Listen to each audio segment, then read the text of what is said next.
Hello everyone. I've been meaning to call or email or somehow just get in touch with each of you just to say thank you for your prayer and support over the past few months and especially these last couple of weeks. It's been a really tough stretch, but I've been so grateful just recognizing that I've been running on borrowed strength. It's definitely not my own, and it comes from your prayers, so I just really wanted to say thank you. Last couple weeks have been pretty hard. Things are still a little surreal for me right now. I'm actually not completely sure how I'm awake or coherent right now, but as most of you know, my mom passed away last Friday afternoon. She had been in the hospital for a few days. About Tuesday, we had to take her to ER because she was having trouble breathing, and it's because there was a fluid buildup in her abdominal cavity. Long story short, she stayed in the hospital for a few days, and we were actually hoping to be able to take her home. The doctors said that she might even just be able to go home. At this point, mostly it was just palliative care at home, trying to make her as comfortable as possible as her cancer progressed. So for the past 10 months or so, she's done everything from chemo to just natural products, anything that would or could help. But she had been losing a lot of weight and her pain was increasing. So by the time we got her to the hospital last week, I think her pain was at a point where the painkillers that she was on just were not helping at all.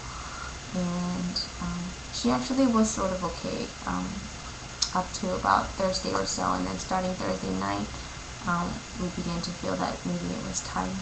Her pain was increasing drastically, and she was just dipping in and out of consciousness.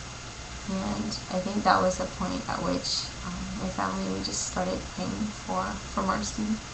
I think the toughest part is when you watch a loved one just being in pain and not being able to do much for them. But the three of us, we were able to stay with her throughout that night into the morning and afternoon, just through her last struggle. And we really did pray for mercy, that God would free her from the pain. And I think He really did answer that prayer. Toward the end, she was in a considerable amount of pain.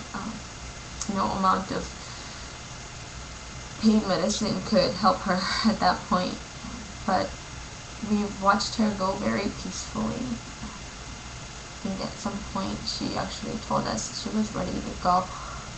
She had done her best in this life, and she just felt like the pain was too much, and she was asking the Lord to take her, and she was ready.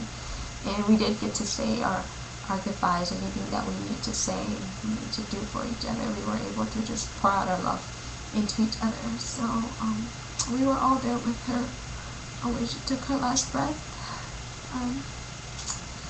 And it's hard to see her go, because there's so much more I wanted to do with her. But I can honestly say that I don't have any regrets when it comes to my mother. I really did my best for her, best to love her. And I think she felt it from the bottom of my heart, just throughout the 10 months that she was sick, and that I was able to take care of her each time I bathed her or fed her or gave her a back rub. I really believe that she felt my love through my actions, and in the end I didn't even have to say I love you, because she knew, and I knew, and she's gone to a good place, so I'm happy for her. I do miss her. As surreal as everything has felt, the one thing that's definite has been that the house does feel a bit emptier, and my dad and my brother, they're definitely softies. Something I've noticed about this family, the women are the tougher ones. So they're actually really weepy. And my dad, I think, just the shock of losing the love of your life. It's probably a pain that I can't understand, but I'm doing my best to hold steady for my dad and my brother, and so far I'm the toughest one here. One, because I take after my mother, and two, because I have such a strong net of support and prayer. I think my dad actually was really surprised at the love that was shown through the presence of some of my loved ones here. Like some of you came to visit, and others of you, just your words of encouragement, letters you sent me, messages. I think we were just really able to see the love of Christ through this difficult time. So again, I just have to say thank you and praise the Lord. I think without you, I would not be standing right now. And I just actually, if I just wanted to ask for more prayer. I'm headed to Korea tonight. We're actually leaving for the airport in about half an hour, and I'm going to be in Korea for about a week. There's going to be a second funeral service. So if you could just keep me in your prayers, I would really appreciate that. The months to come, I know they won't be easy without my mom. There's a huge gaping hole where she used to be, but she's left so much behind.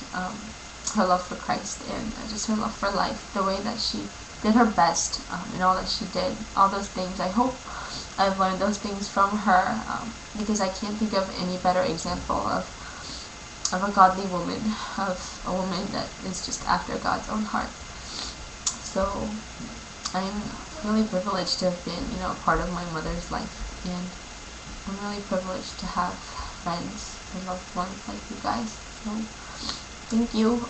Hopefully when I get back from Korea, I'll be able to talk to you individually. But in the meantime, I just, really wanted to let you know that I love you guys, and I hope to talk to you soon. Okay? Thank you. Bye.